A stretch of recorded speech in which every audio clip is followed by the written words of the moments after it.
반갑습니다. 저는 어렸을 때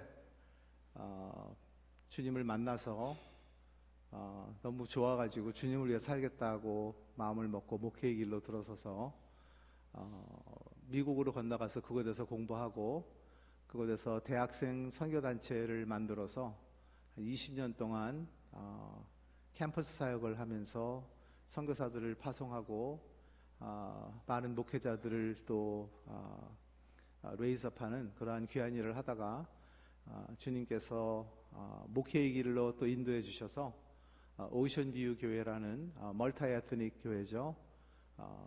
그 영어권 교회에서 13년 동안 개척해서 섬기다가 주님이 또 다시 선교의 길로 부르시는지 생각하지도 않았던 한국에 사랑의 교회 세계 선교부를 담당하게 되어서 한국에 와서 한 6년 가까이 섬겼습니다.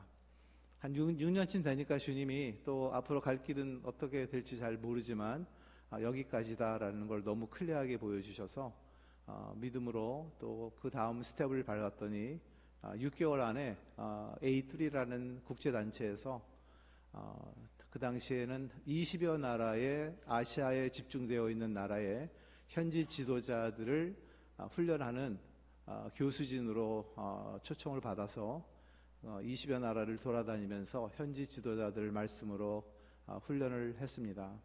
지금은 그 단체가 한 60년 된 국제단체인데 엄청 커져가지고 아시아뿐만 아니라 유럽, 남미, 중동 전 세계에 200여 명의 교수진들과 더불어 사역을 감당하고 있는데 그 패컬티 멤버 중에 한 명으로 선교 사역을 하고 있는데 이렇게 또 우리 임 목사님이 불러주셔서 여러분을 뵙고 하나님의 말씀을 전하게 해주신 주님께 감사드립니다. 하나님은 구약에 보면 아브라함, 이삭, 야곱 그리고 그의 12 아들로부터 신약의 예수님 또 예수님의 12 제자들, 사도들 그리고 지금 이곳에 모여있는 우리 모두에게까지 온 세상에 하나님의 나라를 전파하고 하나님의 통치와 구속 사역을 행하시고 계시는 하나님의 나라의 하나님의 킹덤에 가장 핵심을 두고 지금도 룰하시고 이끄시고 운행하시는 그러한 하나님이십니다. 성경은 하나님과 단절되어 길을 잃은 그의 백성을 그의 나라로 인도하는 하나님의 구속 사역의 이야기입니다. 여러분 그 메이즈 게임이라는 거 혹시 아실지 모르겠어요. 숨은 길 찾기 게임인데 저희 딸들이 어렸을 때 많이 하던 게임입니다. 그거는 이제 그 길을 어렵게 만들어 놓고 출구를 찾는 건데 들어와서 가다가 보면 막혀가지고 어디로 나가야 될지 몰라서 다시 뒤로 돌아가서 또 다시 하고 하는 까다로운 게임입니다. 그런데 이 게임을 잘 마치는 방법이 있는데 그거는 전체를 보려고 그러면 어디로 해서 어떻게 해서 바깥으로 나가야 하는지가 보입니다. 마찬가지로 우리가 신앙의 생활을 할 때에도 숨은 길 찾기와 같은데 처음과 끝을 알고 전체를 볼 수 있다면 우리의 신앙의 길이 더욱 확고하고 보람되고 또 기쁨과 패션을 가지고 살아갈 수 있다고 믿습니다. 우리가 어디서 어떻게 시작했으며 끝은 무엇인가? 세계를 향한 하나님의 경륜과 계획이 있고 그 안에서 우리의 정체성을 깨달을 때 비로소 하나님의 안목으로 세상을 살아갈 수 있기 때문입니다. 성경 전체에서 말하는 핵심을 보지 않고 성경을 부분적으로만 보면서 해석하고 이해하게 되면 중심을 놓치게 되고 자칫 잘못하면 하나님이 인텐드했던 내용이 아닌 자기 중심의 방법으로 성경을 해석함으로 심한 경우 이단이 나오기도 하는 것입니다. 세상의 지식이나 잣대 혹은 내 중심대로 성경을 해석하고 때로는 나 좋을 대로 하나님의 말씀과 뜻을 굴곡시킬 수도 있다라는 것입니다. 예를 들면 찰스 버전 몇백 년 전이죠. 찰스 버전 목사님 시대에 가장 안 좋은 영향을 주었던 잘못된 거짓 티칭에 기복 신앙이라는 티칭이 있었습니다. Prosperity Gospel. 그게 200년 전에 이거를 워치아웃하라고 찰스 버전 목사님이 경고했었는데 우리가 사는 세상에도 그러한 복음을 기복 복음이라고 프로스퍼리티 가스펠이라는 이름이 붙여서 미국과 전 세계에 범람하고 있습니다. 내 영혼이 잘 되고 범사에 잘 되고 건강하고 예수 믿으면 축복받고, 성경에서 전혀 가르치지 않는, 성경에서는 예수를 믿으면 십자가의 길을 가야 되고 자기를 부인해야 되고 경건하게 살고자 하는 자는 더 핍박을 받는다고 그랬고, 주님을 따라가는 길이 좁으면 좁은 길, 자기를 부인하는 길인데, 그렇게 말하지 않고 예수를 믿는 길은 평탄하고 잘되고 건강하고 사업에 축복받고 그러한 길이라고 왜곡해서 성경을 가르침으로 많은 사람들이 잘못된 신앙의 길을 걷게 되는 안타까운 현상을 보게 되는 것입니다. 성경은 창조로 시작되어서 심판과 새 하늘과 새 땅으로 끝이 납니다. 태초에 천지를 창조하신 하나님이 혼돈, 공허, 흑암이 가득한 땅 위에 빛, 생명을 주시고 아름다운 자연을 만드셨습니다. 하나님의 창조에는 법과 질서 가운데 하나님의 영광이 가득했고요, 그곳에는 주님의 임재가 충만하였습니다. 남자와 여자를 만드사 한 몸이 되게 하시고 자손을 얻어 가족을 만드는 인간의 모습은 삼위일체 하나님의 형상을 보여주는, 리플렉트하는, 그래서 하나님의 형상을 닮아 창조된 여러분과 제가 천사와 다른 것입니다. 천사도 지정의가 있습니다. 그러나 그들은 리프로덕션을 하지 않습니다. 그러나 우리는 성부, 성자, 성령의 가족 관계에 있는 것처럼 남자와 여자가 하나가 되어서 자녀를 낳고 그러한 인간 관계를 통해서 하나님을 더 이해하고 또 하나님의 그 트리니티를 교회라는 컨셉을 통해서 더 잘 설명하고 이해할 수 있는 그러한 놀라운 미스터리가 성경을 통해서 우리에게 보여주고 있습니다. 하나님의 형상대로 인간을 만드신 이유, 즉 우리가 그와 릴레이트하게 하시고 관계를 맺고자 하신 거죠. 그분이 뭔가 모자라서 외로우셔가 아니라 그분은 퍼펙트한 릴레이션십 속에 성부, 성자, 성령이 한 몸 하나가 되어서 서로 섬기고 사랑하고 아무것도 부족함이 없었지만 우리에게 함께 이러한 것을 나누고 그 기쁨을 더 충만하게 하고자 여러분과 저에게 이러한 은혜를 주신 것입니다. 그리고 만물을 통치하시는 통치자의 모습을 인간에게도 주셨습니다. 아담에게 모든 짐승의 이름을 짓게 하죠. 이름을 짓는다는 것은 무엇입니까? 내가 오너십이 있다는 것입니다. 너가 룰러라는 것입니다. 너는 나의 것이라는 것입니다. 치리하고 보호하고 다스리는 자로 우리를 이끄신 것입니다. 즉 하나님이 창조하신 자연의 모든 생물들을 룰하게 하셨습니다. 하지만 인간의 불순종으로 지상에서의 모든 생명은 어둠의 권세 속에 고통과 사망의 저주가 임했습니다. 그리고 창세에 목적하신 교제, 연합의 단절이 찾아옵니다. 타락한 인생은 분열과 쟁취와 탐욕과 분노로 싸우며 죽이며 경쟁하며 나라와 나라가 대적하고 어디를 가든지 사회마다 악함과 죄가 범람하고 있습니다. 역사를 보아도 끝없는 전쟁과 싸움의 반복인 것입니다.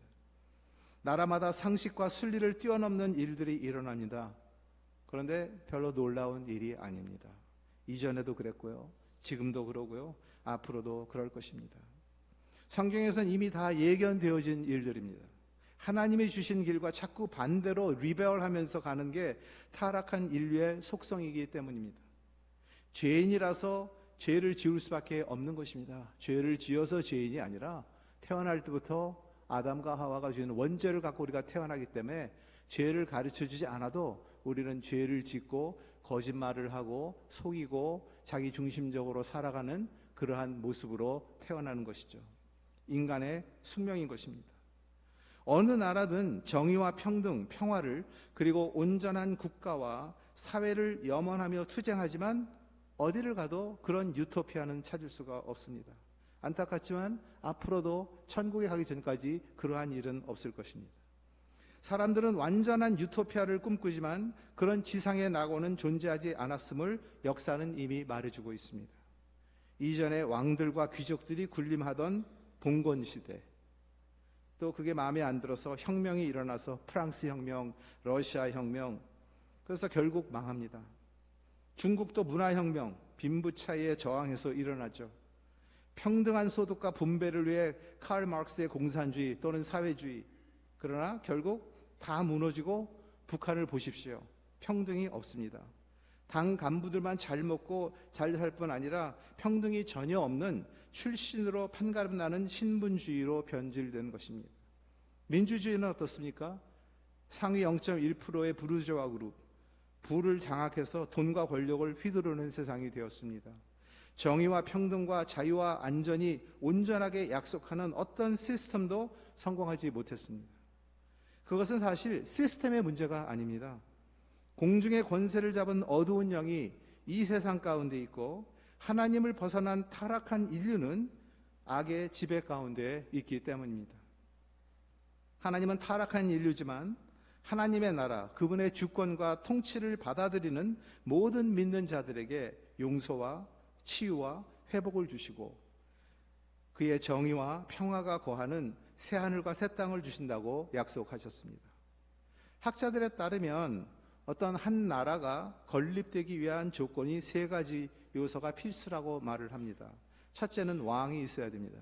리더가 있어야 된다는 말이죠. 두 번째는 백성이 있어야 됩니다. 그리고 세 번째는 땅입니다. 땅이 있어야 합니다.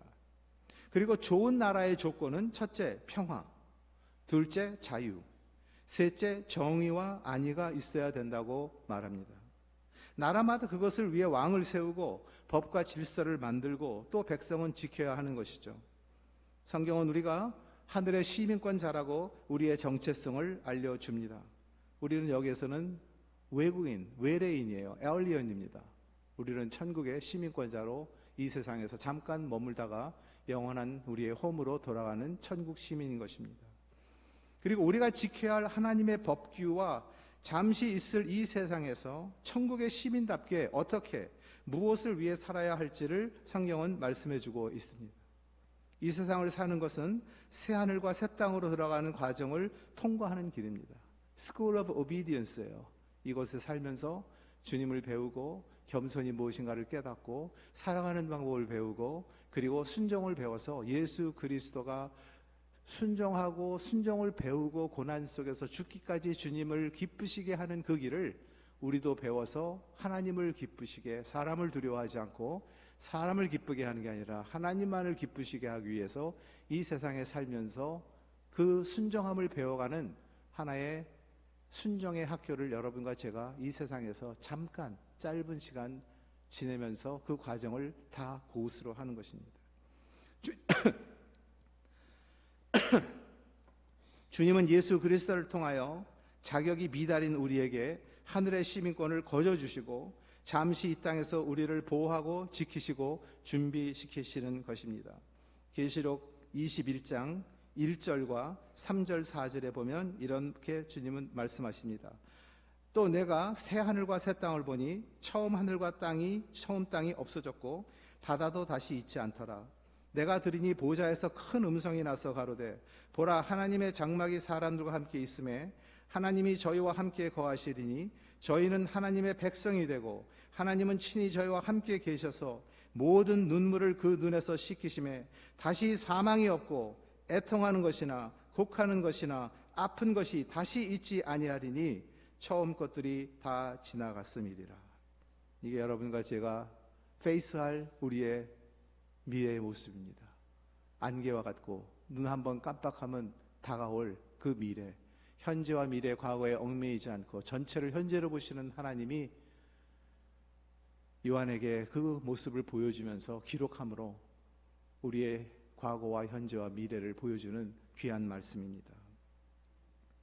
하나님을 모르는 사람들도 언젠가 세상에 종말이 올 것을 느끼곤 합니다. 실제로 종말을 다루는 수많은 영화들과 소설들이 많이 있고요. 지구가 아닌 또 다른 어딘가 인간이 살 수 있는 새로운 행성에 관한 이야기들도 여기저기 들려옵니다. 일론 머스크가 화성에 미국 국기를 꽂겠다고 얼마 전 트럼프 대통령 취임식에서 말한 거 기억하실 것입니다. 인간은 깊은 내면에 두려움이 존재합니다. 그것은 영적으로 깊이 들어가면 창조주 하나님과의 단절에서 오는 것입니다. 모든 것이 유한한 이 세상에서 영원한 것을 향한 몸부림과도 같은 것입니다. 우리가 사는 우주는 유한한 존재입니다. 언젠간 끝이 있습니다. 영원한 것이 아닙니다. 나중에 불에 타서 다 없어질 것들입니다. Disposable Earth에서 여러분과 제가 사는 것이죠. 하지만 굿 뉴스는 하나님의 온전한 통치가 있는 영원한 새 하늘과 새 땅이 준비되고 있다는 것입니다.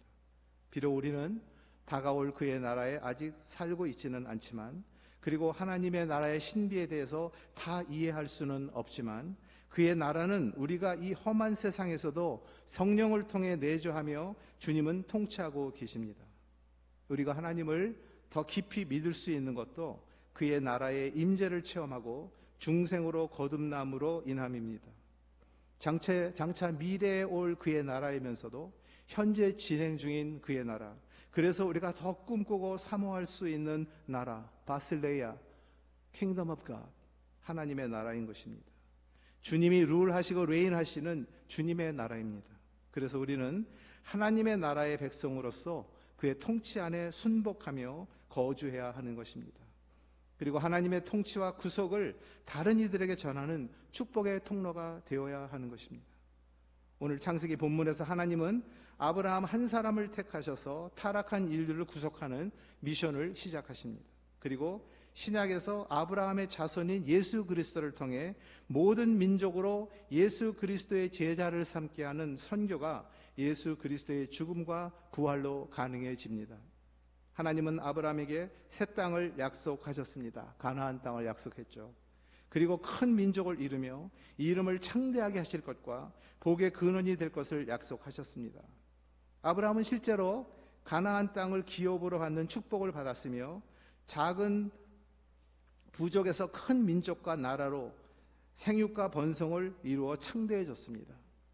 그러나 신앙의 눈으로 그의 약속의 성취를 보면 하나님의 나라와 통치가 그로 인해 시작되었으며, 아브람, 존귀한 아버지란 뜻이죠. 이 아브라함 결국 수많은 열국 무리의 아버지로 바뀌게 되는 것을 성경을 통해서 봅니다. 모든 믿는 이들의 영적 아버지로 그의 이름은 성경 신구약을 통해서 300번 이상 넘게 기록되어 있고요. 그의 후손인 예수 그리스도로 인해 열방의 복음이 전파되고 구속의 역사가 이루어지게 됩니다. 사람들은 복이란 단어를 좋아합니다. 누가 싫어하겠습니까? 사람들은 많은 경우 복을 사업이 잘 되어 물질적으로 풍성해지는 것, 자녀가 좋은 대학 들어가는 것, 아프지 않고 오래 사는 것, 어려운 일 생기지 않고 순탄한 것들로 착각하며 생각을 합니다. 이런 것들이 복받는 맥락으로 들어갈 수도 있습니다. 물질적, 지상적 번영도 주님의 축복입니다. 그러나 우리가 복이라고 생각했던 일들이 때로는 저주로 변하고, 저주받았다고 생각하는 일들이 복이 되는 일들을 종종 보기도 합니다. 성경은 멸시와 천대, 질병, 속박 등 전혀 복받은 것 같지 않은 일들을 당한 사람이나, 또한 그런 일들이 하나님의 섭리 가운데 본인뿐 아니라 많은 이들에게 축복이 되는 사건들을 많이 나열해 줍니다. 분명히 저주받은 것 같고 분명히 안 좋은 건데 그것으로 인해서 많은 사람이 축복을 받는 예수 그리스도의 십자가의 죽음도 같은 모습입니다. 저주받은 자, 커스 받아서 나무에 매달린 자 같지만 그로 인하여 온 세상에 구원의 손길이 일어나는 참된 복된 삶, 아름다운 삶이었던 것입니다. 또 돈과 부귀와 영화가 있었지만 그것들이 그들의 탐심과 죄로 인해 축복이 아닌 저주의 통로가 되어버린 일들도 우리는 알고 있습니다.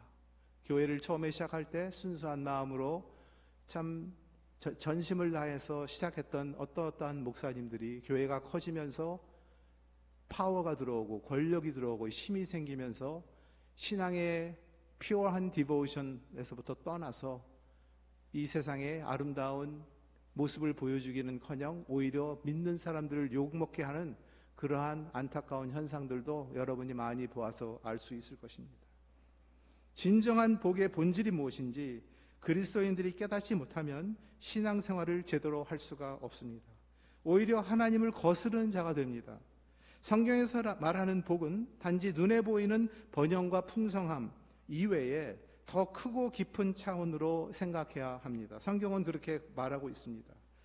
좌절과 고통과 피곤함과 환난과 핍박, 심지어 죽음을 앞둔 가운데에서 조물주이신 주님과의 올바른 관계 안에 참된 안식을 누리며 산다?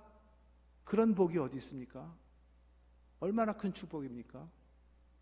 죄악된 세상 속에서도 하나님의 온전한 세계의 정의와 평강과 기쁨을 체험하며 사는 복, 그런 복 누리십니까? 얼마나 귀한 복입니까? 죽을 수밖에 없는, 절망할 수밖에 없는 우리의 현실을 벗어나 그가 주신 은혜를 맛보며 다가올 그의 온전한 세계의 소명을 믿음으로 보면서 소망 갖고 살아가는 복, 그러한 복 우리 알지 않습니까? 다른 이 세상에서 줄 수 없는 복입니다. 우리가 결코 세상에서 맛볼 수 없고 기대할 수 없는 것들을 주신 하나님을 만나 그와 매일매일 동행하고 그의 충만함을 누리고 그가 주시는 평안을 누리고 기쁨을 누리면서 사는 복, 이 세상 사람들이 결코 맛볼 수 없는 그러한 복을 여러분과 제가 누리고 사는 그 복이, 그거 말입니다. 하나님이 창세전부터 나를 통해 이루고자 하신 그 일, 그게 크든 작든 그 일을 하나님과 동행함으로 발견하여서 그 맡겨주신 그 일을 끝내므로 finish well 하는 복.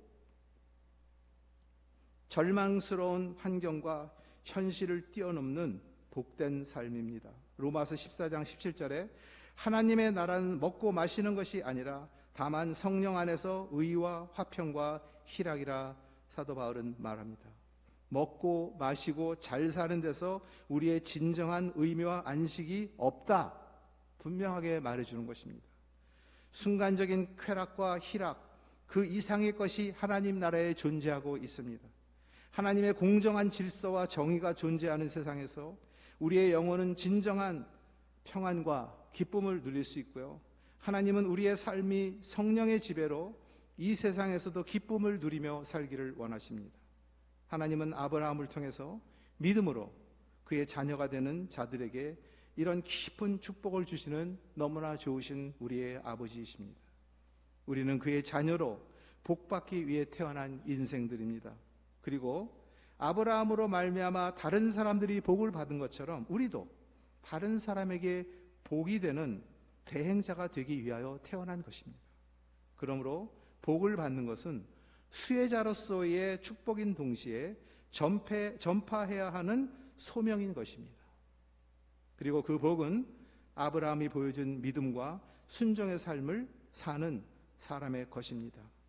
믿음으로 순종함은 우리가 하나님의 통치 가운데 우리 자신을 온전히 드리는 자세이고요, 그런 삶 속에 하나님이 주신 복을 충만히 누릴 수 있는 것입니다. 믿음으로 순종하는 것은 우리가 그의 약속하신 언약들, 그것을 바라보고 그것을 또한 증거하는 삶을 사는 것입니다. 우리의 부르심은 본받는 것입니다. 하나님을 본받지 않으면 하나님이 맡겨주신 선교, 우리의 미션을 제대로 행할 수가 없습니다. 사회개혁, 정의구현, 봉사나 구제가 우리의 절대적 부르심이 아닙니다. 예수님의 사역도 그런 것들이 주된 사역이 아니었습니다. 교회 존재의 목표도 사회 봉사와 구제가 첫 번째 우선순위가 아닙니다. 교회는 하나님의 경륜 가운데 그의 구속 사역을 위임받은 곳입니다. 우리가 그의 통치 가운데 그의 형상을 나타낼 때 내 주변의 사람들, 내가 속한 사람이 바뀌고 세상이 바뀌고 우리가 속해 있는 사회가 바뀝니다. 우선순위의 문제인 것입니다. 교회는 믿음의 순종함을 통해서 그리스도가 명한 그의 선교자적 역할을 온전히 전파할 수 있으며, 그것이 성경에서 말하는 선교의 방법입니다. 쉽게 말하면 선교의 방법은 뭐냐? 우리의 거룩함입니다. 저는 여기 교회 이름이 너무나 좋습니다. 거룩한 반석. 제 이름은 용석, 용감한 반석입니다. 다 돌입니다. 좀 좋은 돌이에요. 용감하고 거룩함은 얼마나 하나님의 일을 위해서 많은 일을 할 수 있겠습니까? 그 거룩함, 그 다른 모습, 빛과 소금의 모습을 보고 다른 사람들이 주님께 오는 것입니다. 우리는 입으로 말을 해야 합니다. 하지만 우리의 삶으로 더욱 더 파워풀하고 강하게 보여주면서 그 삶을 살아야 하는 것입니다. 그러므로 하나님의 모든 말씀을 깨달아 순종하여 지키는 것은 하나님의 나라와 그의 통치를 선포하는 선교의 행위입니다. 마태복음 28장 20절에 주님의 지상 명령 가운데 끝부분에 내가 너에게 분부한 모든 것을 가르쳐 지키게 하라 했습니다. 즉 순종의 삶, 아브라함의 믿음과 순종을 본받는 삶인 것입니다. 결론을 내립니다. 성경 전체에 나타나는 하나님의 목적은 하나님의 통치를 온 세상에 선포하고 그것을 실현하는 것입니다. 그리고 언젠가는 물이 바다를 덮은 같이 여호와의 영광을 인정하는 것이 이 세상에 가득할 것입니다. 우리는 그날을 바라보며 그의 나라, 그의 백성으로 소망을 잃지 않고 살아야 하는 것입니다. 언젠가 하나님은 우리의 모든 눈물을 씻겨주시고 다시는 사망이 없고 애통하는 것이나 곡하는 것이나 아픈 것이 없는 그의 나라로 우리를 반드시 인도하시는 좋으신 하나님입니다. 우리가 이 세상에서 고난을 당하고 아픔이 있고 어려움이 있지만 그러한 고난도 우리가 앞으로 받을 영광에 비하면 비교조차 할 수 없는 그 놀라운 영광의 좋은 천국의 그 상을 주시려고 여러분에게 그 길고도 험한 고난의 길을 선물로 주신 것입니다. 그냥 선물만 아니라요, 사랑의 선물로 주신 거예요. 여러분 고난이 길습니까? 너무 힘듭니까? 그 사랑의 선물이에요. 왜? 그 고난이 있으므로 여러분이 주님을 닮아가고 겸손해지고 하나님을 더 찾게 되고 다른 사람을 이해하게 되고 위로하게 되고 그리고 인내함으로 예수 그리스도의 성품을 여러분과 제가 닮아가게 되는 것입니다. 하나님은 타락한 인류가 겪는 인생의 아픔이 얼마나 큰지 너무나도 잘 알고 계십니다. 아비가 자녀를 긍휼히 여긴 것 같이 우리의 눈물과 아픔과 상처를 다 보시고 계십니다. 그것들이 다 지나갈 것이라는 약속과 위로를 해주시는 것입니다. 잠깐이다. 잠깐이면 지나간다. 참아라. 나도 환난 받았다. 그런데 이겼다. 너도 이길 수 있다. 조금만 참아라. 네 자리를 지켜라. 힘들어도 예배하라. 기도해라. 그냥 그 자리를 지켜라. 때가 되면 주님의 나라가 이루어지고 아무런 아픔과 고통이 없는 그 천국에서 내가 너를 안아줄 것이다. 얼마나 놀라운 주님의 사랑입니까? 그러한 사랑과 축복을 여러분과 제가 누리고 사는 것입니다. 우리가 주님을 믿을 수 있다라는 거, 빌립보서 1장 29절에 For to you it's been graciously given, granted for Christ's sake, not only to believe in Him, but also to suffer for His sake. 너에게 은혜로 주신 선물 두 개가 있는데 하나는 주님을 믿는다는 거. 그 믿음이 선물입니다. 어떤 사람 믿고 싶어도 못 믿어요. 여러분과 제가 이걸 믿잖아요. 선물로 주셔서 믿는 거예요. 그런데 뭐라고 말해요? 믿음뿐만 아니라 나를 따라오면서 받는 고난, 죄 잊어서 받는 고난 말고 주님을 따라가서 받는 그 고난도 내가 너에게 준 선물인데 그 선물이 그냥 선물이 아니라 사랑의 선물이다. 인내해라. 너의 믿음이 잘한다. 너가 그렇게 해야 성장한다. 그래야 네가 나를 찾는다. 은혜와 사랑의 선물인 것입니다. 오늘 이곳에 오신 사랑하는 성도님들, 우리의 시선을 빼앗는 일상 가운데 순간마다 다시 주님의 나라를 바라보며 아브라함이 갈 바를 알지 못하였으나 순종하며 나그네의 길을 간 그 삶을 살며 약속을 기업으로 받은 자인 것처럼 우리도 영적인 아브라함의 자손처럼 믿음으로 순종해서 주님을 기쁘시게 하는 성도님 되시기를 축원합니다.